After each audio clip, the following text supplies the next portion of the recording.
Salut, c'est le conseiller bébé Alex. Aujourd'hui, on parlera des femmes africaines qui viennent, que leur gars partent prendre en Afrique pour les amener en Occident et ensuite elles les quittent.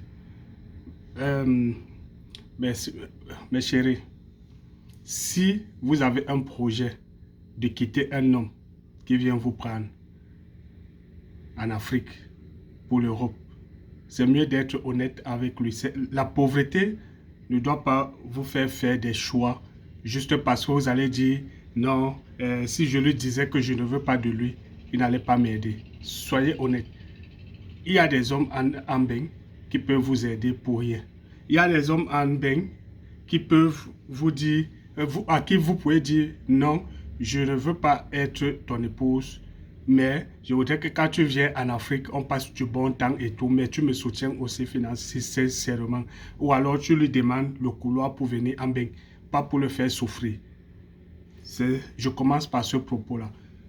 En ajoutant que c'est très malsain. C'est très malsain qu'un homme dépense de son énergie, dépense de son temps, prenne des risques pour venir vous prendre par amour, vous faire monter et vous le quitter. Je sais, beaucoup auront toujours des raisons, mais on va voir dans le fond que ces raisons-là, c'est elles qui les fabriquent, qui poussent l'homme à se comporter d'une certaine manière pour les quitter. Et le plus souvent, c'est des relations qui ne durent pas 2-3 ans. Ce soit maximum 5 ans et puis elles commencent à créer leurs choses. Les 2-3 ans là, c'est soit le schéma pour bien connaître l'environnement, pour bien maîtriser où est-ce qu'elle ira dormir quand les choses vont se gâter, parce qu'elles connaissent. Je ne veux pas entrer dans les détails des gens qui leur donnent des conseils, patati patata et tout et tout. On va dire oui, en Afrique, on est marié, on met l'homme dans le mariage par hypocrisie, mais pourquoi ne rester toujours pas dans le mariage par hypocrisie en Occident? C'est quoi? Vous allez dire, il y a le droit des femmes et tout. Même en Afrique, il y a le droit des femmes. Sauf que vous ne connaissez pas vos droits. Ce n'est pas parce que vous n'avez pas d'argent, vous pensez que vous n'avez pas de droits. Allez vers des services. Même si le dossier va tarder, vous aurez gain de cause si la raison est de votre, si le droit est de votre côté. Soyez-en sûrs. Peut-être en Occident, on protège d'abord la personne qui est vulnérable avant de mener des enquêtes. Mais je dis, c'est très malsain. Et même quand vous voulez vous séparer d'un homme qui vous a fait venir en bain, mais chérie, c'est vrai que ça ne remplace pas ce qu'il voulait avec vous, ce qu'il a fait. Mais ne le quittez pas gratuitement. Remettez-lui tout son investissement. Ne venez pas ici me dire que oh, je lui ai donné mon corps, je faisais les travaux domestiques et autres. Si ce n'était que ces choses-là, avant que vous ne veniez, il les faisait. Il se débrouillait à les faire. Il vous a pris d'abord par amour. De deux, si je suppose que les femmes qui les quittent souvent, c'est les femmes qui trouvent le travail. Dès qu'elles arrivent, elles trouvent un job, elles voient que leur mari ne se comporte pas comme les gars de l'Afrique, du genre, l'homme de l'Afrique gère tout et tout. Même en Afrique, quand le couple, les deux travaillent, les deux supportent les charges de la maison.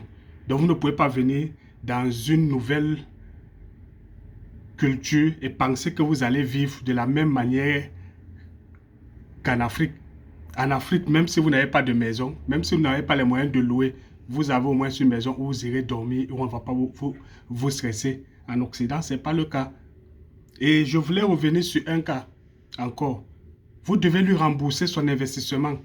Ce n'est pas parce que vous avez fait 2-3 ans avec lui, vous allez commencer à chercher les motifs du genre, j'ai été chez lui, est-ce qu'il me payait comme ménagère, est-ce que ça, ce n'est pas un motif. Dans une maison, si lui aussi vous disait que sortez, il reste à la maison, il fait les travaux ménagers, vous payez tout sans jamais lui porter un jugement, puisque nous, on ne vous juge jamais parce que nous sommes sortis, on vous a laissé à la maison.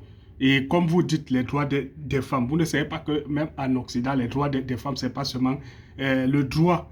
En fait, le droit en général n'est pas seulement pour dire que c'est l'homme qui est le chef. Non, même il y a les femmes chefs qui gèrent tout, qui gagnent plus d'argent que leur homme et qui gèrent sans toutefois juger que son homme n'est pas un vrai homme.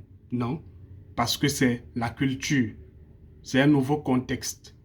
Donc arrêtez vos histoires de il doit se comporter comme un vrai homme, c'est moi qui me bats, c'est moi qui ai fait ci, c'est moi qui ai fait ça.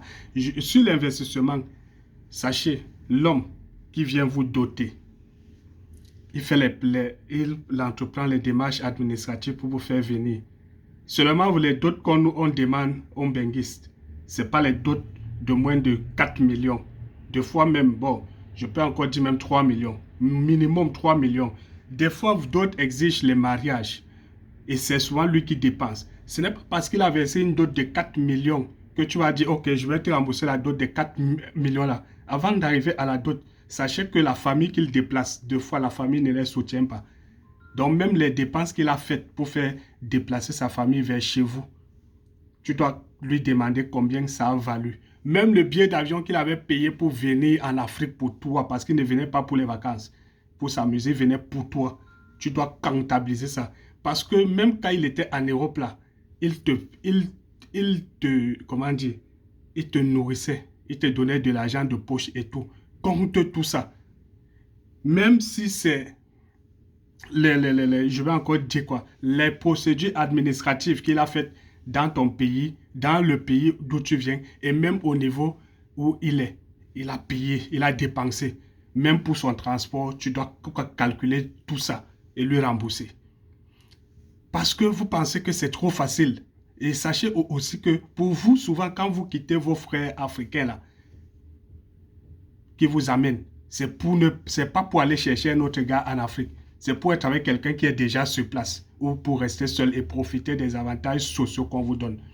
Or, l'homme, quand lui, il a déjà un dossier qu'il allait prendre une femme au pays, pour qu'il se remarie encore, c'est toute une procédure administrative. Deux fois, tu es obligé de prendre un avocat pour qu'on convainque les autorités s'il veut aller prendre une femme en Afrique encore. Puisqu'on va penser que c'est un business qu'il est en train de faire. Donc, vous hypothéquez aussi sa vie.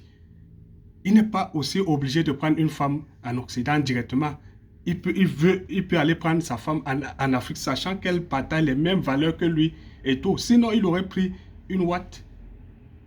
Donc, calculez tout ça, vous lui remboursez. Ne soyez pas de mauvaise foi de chercher des motifs. Et quand vous vous séparez, l'homme il reste perdant. Il reste perdant.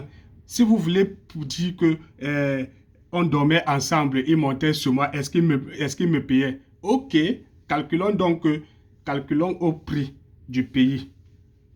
Le piment. Le piment, c'est 1000 francs. Le piment, c'est 1000 francs. 1000 francs, 2000, 1500. Calculez donc ça si vous avez fait 2 ans. Seulement à 365 jours, je ne suis pas sûr qu'il tape le numéro même les 365 jours là. Même si on prend les 365 jours, faites fois 1000, ça va faire combien? Et même, ce n'est pas lui seul. C'est pas lui qui demandait 2 fois, c'est vous qui demandez. S'il faut qu'on entre dans ça, vous deux, vous avez Yamou, vous avez aimé. Et le fait tu cuisinais, lui, en contrepartie, il rationnait. Il payait où tu dormais. Il payait où tu dormais. Si on te demande aussi de payer où tu dormais là, seulement le loyer du mois ne va pas valoir ce que il faisait avec toi dans la chambre.